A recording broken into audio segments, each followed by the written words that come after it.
Listen closely, for I will begin with a paradox, one that should unsettle you, the way a quiet truth sometimes rattles louder than thunder.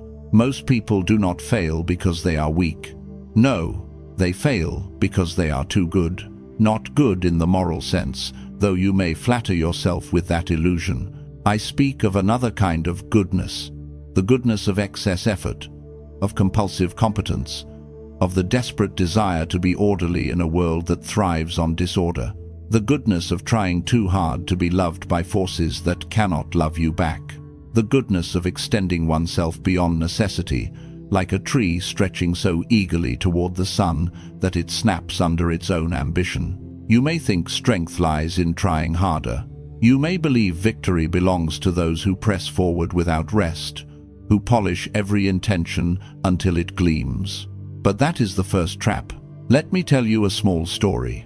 In Florence, I once observed a young clerk, precise, diligent, incapable of leaving a task half done. His handwriting was impeccable, his records immaculate, his loyalty unquestionable. Yet he was devoured by the very system he served. Why? Because predators do not fear the perfect lamb, they crave it. Because the man who cannot tolerate imperfection cannot act swiftly. Because he hesitated at the moment when hesitation was fatal. You imagine you fail from lack. I tell you, you more often fail from excess. Excess care, excess purity, excess mastery over the small things, while the large things move like shadows around you. There is a softness concealed in your goodness, the way silk hides its fragility in its own shimmer. You fracture at the edges because you try to preserve too much certainty, too much predictability, too much harmony. But life has never sworn allegiance to your harmony. Have you noticed how the river does not fear its own turbulence? How the storm makes no apology for its disruption? You, instead, cling to the fantasy that if you behave impeccably, the world will reward you with stability. But the world rewards the adaptable, not the immaculate. It bows to those who understand that control is a seduction, not a truth. And so I speak to you now, not as a mentor perched above your struggles, but as a man who has observed the theater of human failure from every vantage point. The palace, the prison, the battlefield, and the quiet rooms where ambition whispers its sweetest lies. You want to know why the strong fall? Then listen. They fall because they mistake effort for strategy. Because they cling to virtue when the moment demands cunning. Because they polish the mask and forget the face beneath it. Let us walk deeper. And as we walk, I ask you to observe something subtle, how often your failures arise not from insufficiency, but from an overabundance of one particular instinct, the instinct to hold yourself together. You think the world respects the one who stays composed, who keeps every thread of their life neatly woven, who never shows a crack. But I tell you, a vessel that cannot crack cannot change its shape, and a vessel that cannot change its shape is doomed the moment the waters rise. Consider another image, a bow pulled too tightly. The archer believes his strength lies in tension, more pull, more power. But beyond a certain point, the bow no longer gains force, it simply breaks. And the breaking does not happen in a dramatic spectacle. No, it snaps in silence, without witness, just like the quiet collapse inside a person who has strained past their nature. You, too, pull yourself too tightly. You want to be effective, so you overextend. You want to be seen as reliable, so you take on burdens that were never yours. You want to be loved, so you polish your edges until you are smooth enough to slip from your own grasp. You call this discipline. I call it self-betrayal. Let me tell you of a nobleman I once counseled. He prided himself on being agreeable, an admirable quality, or so he thought. He never contradicted his allies, never denied a request, never raised his voice. He believed this goodness ensured loyalty. Instead, his allies sensed softness, and softness invites teeth. Before long, The very ones he sought to please carved away his authority like wolves tearing flesh from bone. His failure was not born from weakness, but from the kind of virtue that cannot bear to offend. A virtue that bends until bending becomes collapse. Understand this. Too much light blinds just as effectively as darkness. Too much reason kills courage. Too much honesty disarms strategy. Too much love suffocates the lover. It is the excess that destroys you, not the lack. You fail because you are too good at managing the world and too poor at allowing it to move without your interference. You fail because you cling to the illusion that if you show up perfectly, life will bow to you. But life is not a courtier. It kneels before no one. I have watched rulers crumble not from cowardice, but from virtuosity so practiced in noble conduct that they could not bring themselves to be ruthless for even a heartbeat, even when their survival demanded it. Ask yourself, where in your life do you cling to being the better person, even as your grip strangles your destiny? Where do you refuse to act out of fear that your shadow might be seen? Where do you apologize for instincts that were put in you for a reason? Let us continue deeper still into the chambers where your goodness becomes your prison.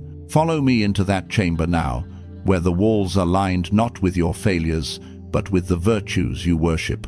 Look closely, for each virtue can turn its blade inward if held too long. Courage becomes recklessness.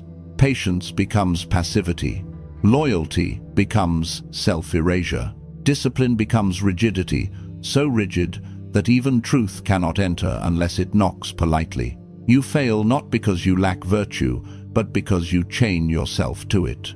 Imagine a man who refuses to set down his armor even while drowning.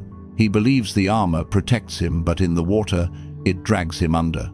So many of you clutch your values as if they are armor, when they are, in certain moments, anchors.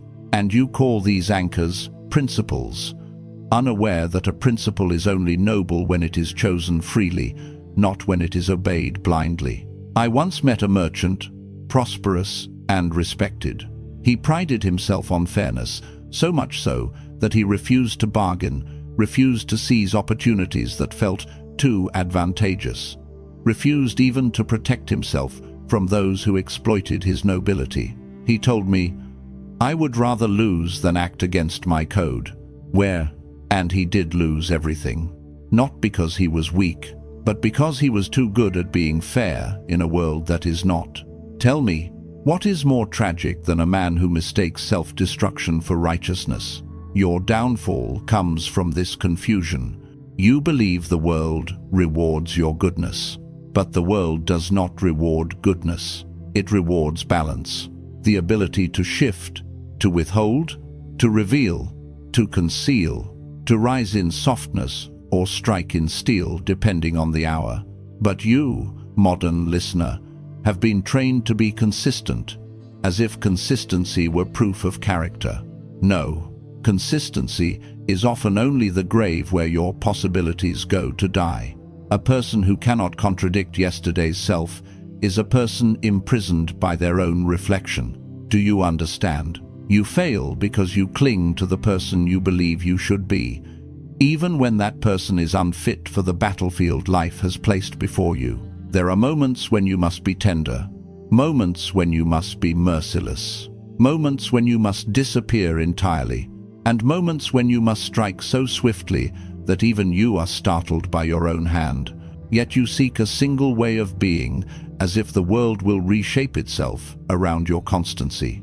It will not. Life moves. You must move with it. Come further into the realm where excess goodness becomes not just a burden, but a form of self-sabotage, so subtle you mistake it for integrity. There is a cruel elegance in the way self-sabotage hides itself behind your finest intentions. You call it responsibility, humility, patience. I call it the quiet assassination of your own potential. Let me show you how it happens. When you are too good, too obliging, too noble, too controlled, you begin to refine yourself not for your own survival, but for the comfort of others. You sand down your instincts until they no longer speak. You dismiss your anger, though anger is a compass pointing toward violation. You silence your ambition, though ambition is the engine of creation. You deny your fear, though fear is the scout that sees danger before you do. You fail because you have exiled the very parts of yourself designed to keep you alive. You believe the world admires selflessness. In truth, it expects you to be selfless only when your selflessness benefits it. Once you are emptied, you will be forgotten because an empty vessel cannot feed the hungry. The adoration you chase becomes the rope around your wrists. Now, let me pull back the curtain further. I once knew a diplomat who excelled at reading the moods of others. He could anticipate offense, soothe tensions, predict the turn of tempers before they erupted. He was gifted exceptionally so.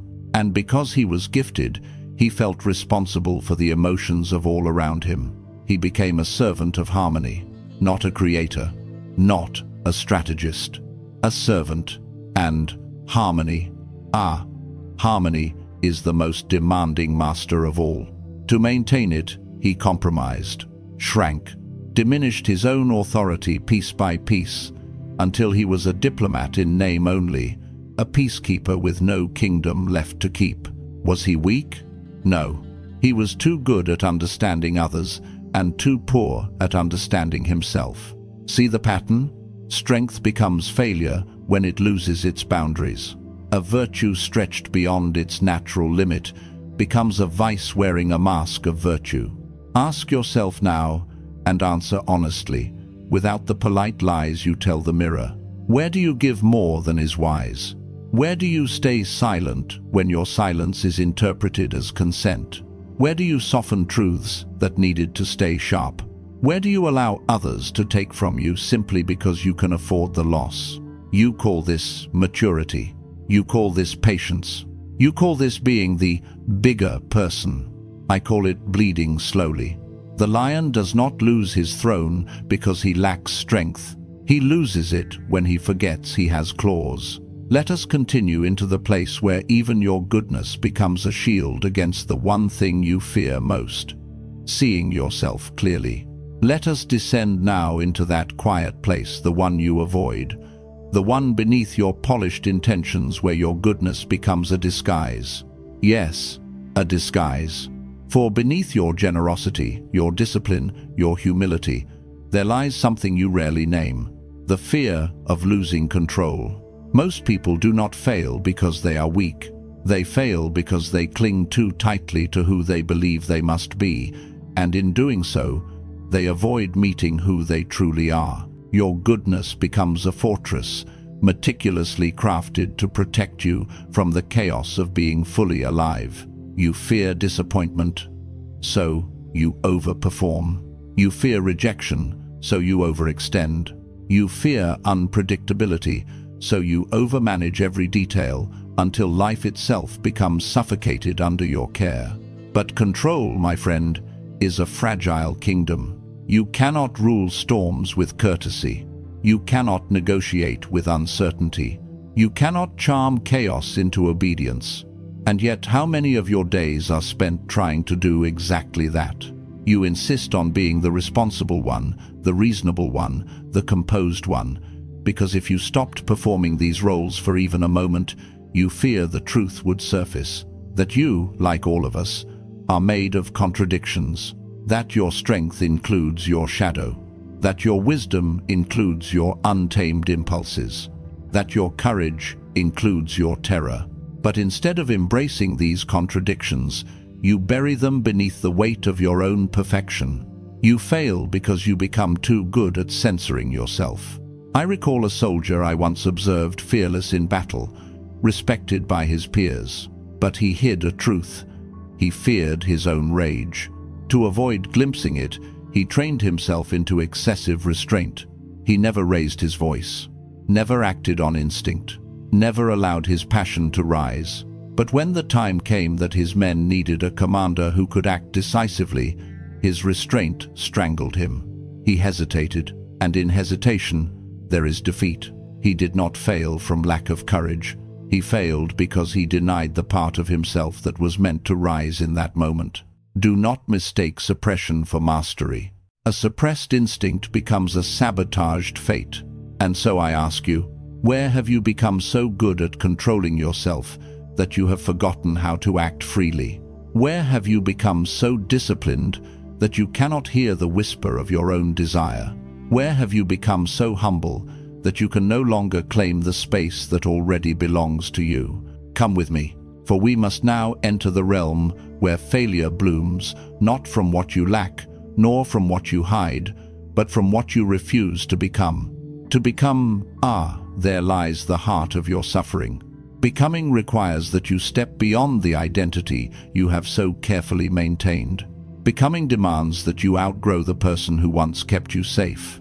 Becoming asks that you release the comforts forged in your earlier battles, so you may enter new ones, unclothed, unshielded, unprepared.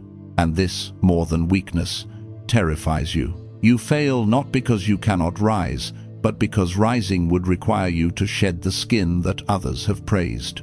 You fail because you cling to the familiar shape of yourself, even when that shape has grown too small to contain your destiny.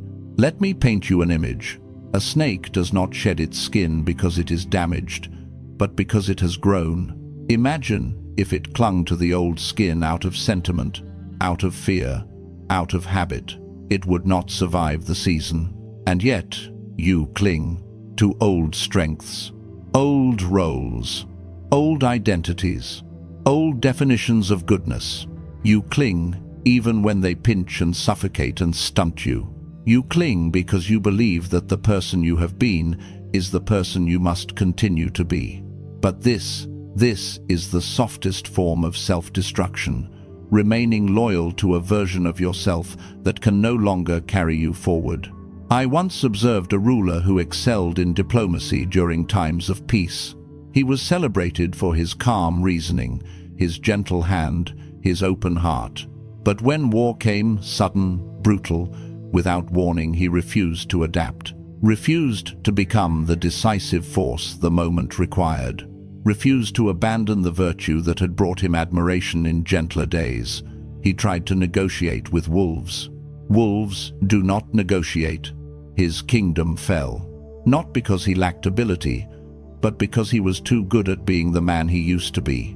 Remember this: you are most vulnerable at the edges where you refuse to evolve. Strength is not constancy. Strength is metamorphosis. The river is powerful not because it remains still, but because it moves, shifts, cuts through stone with its changeability. You, however, cling to the illusion that if you act in accordance with your finest qualities, your kindness, your patience, your reliability, life will make space for you. But life makes space only for the one who expands, only for the one who dares to contradict what they were yesterday, only for the one who understands that sovereignty is not inherited, it is seized in each new moment, through each new decision to grow or decay. And yet, growth feels like betrayal. You fear betraying the version of yourself others have come to expect. You fear disappointing those who benefit from your predictability. You fear stepping out of line, even when the line leads nowhere. But listen closely. Remaining the same is the greatest betrayal of all, for it is the betrayal of your becoming.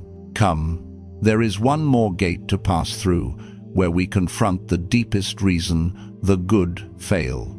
Not because the world is cruel, but because they have not yet learned the art of surrender. Yes, surrender. A word you resist. A word that, to your untrained ear, sounds like defeat. But understand this.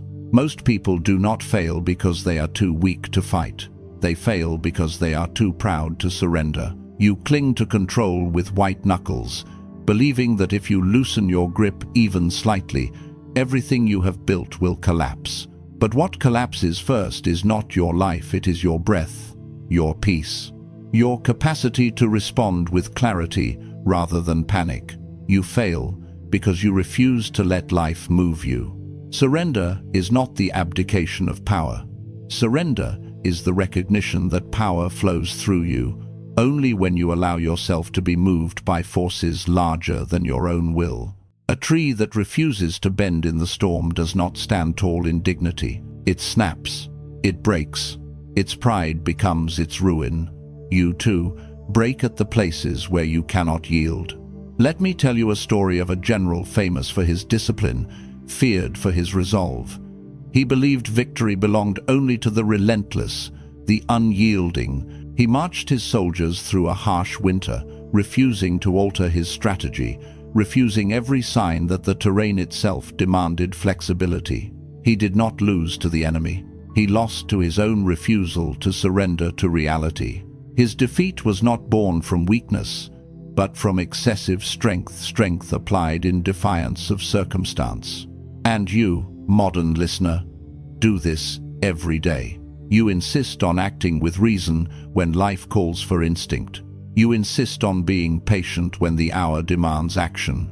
You insist on being strong when the wisest choice is to fall to your knees and feel the ground beneath you. You fail because you treat surrender as humiliation rather than transformation. But surrender is the doorway through which new strength enters. When you release the illusion of control, your mind clears. When you stop forcing outcomes, you finally recognize the paths opening before you. When you relinquish the need to be the good one, the wise one, the strong one, you encounter the truth beneath all your performances. You are far more powerful than the identity you cling to. The wave does not apologize to the shore. It rises, crashes, retreats, returns, without shame, without explanation, without hesitation. Surrender is not weakness. Surrender is alignment. It is the act of stepping into the rhythm that has been calling you for years, the rhythm you drowned out with your carefulness, your effort, your ceaseless self-management. Come, we must go deeper still into the final paradox, the realization that to truly live, you must release the very goodness you believed would save you. Release it, yes, that goodness you have polished like a shield, carried like a burden, displayed like a badge. You believed it would save you, but goodness alone has never saved anyone. Not a ruler, not a lover, not a soul seeking to rise. To truly live, you must allow this truth to seep into your bones. Goodness without power becomes martyrdom. Power without fluidity becomes tyranny. Fluidity without grounding becomes chaos. And most people fail because they cling to only one of these, refusing to carry the others. You cling to goodness because it is the most socially rewarded. It is the least threatening. It is the version of yourself that earns applause rather than accusation. But applause is a soft prison. A cage lined with velvet is still a cage. Let me tell you of a woman I once watched rise in the courts of Florence. She was brilliant, sharp-minded, nimble wit, unshakably kind. Everyone adored her, but she refused to cultivate any quality that might disrupt her image. She would not assert herself, lest she be called ambitious. She would not disagree openly, lest she be called difficult. She would not protect herself, lest she be called selfish. Her goodness became her script, and eventually she forgot it was only a script. One day, a rival far less kind, far less virtuous, claimed her influence, simply because he dared to do what she would not: expand. She lost not from inferiority, but from her refusal to allow herself the full range of her nature. And this, my friend, is the final paradox you must understand. You are not meant to be one thing. You are meant to be a kingdom. Within you live the strategist, the dreamer, the predator, the healer, the actor, the witness, the storm, the silence. Failure occurs when you exile any one of them. You call your goodness a strength. In its proper place, yes, it is. But when it becomes the only instrument you allow yourself to play, you create a life that sounds like a single note held too long.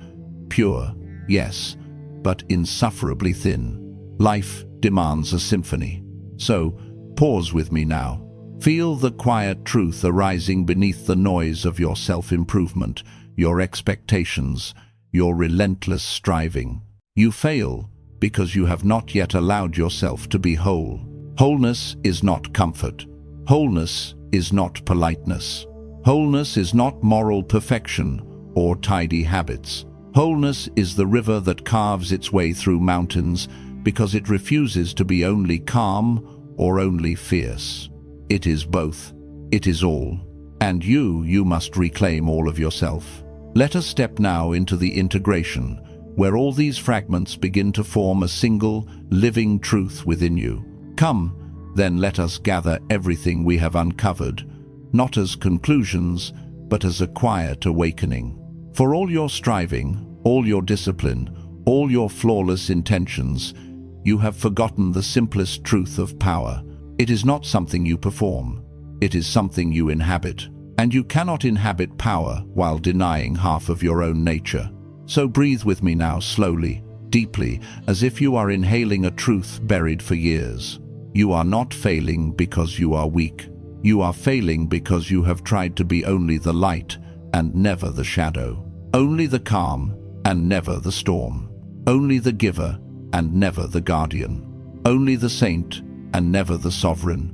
You have mistaken goodness for destiny. When destiny demands far more of you, it demands your chaos, your instinct, your contradiction, your unedited self.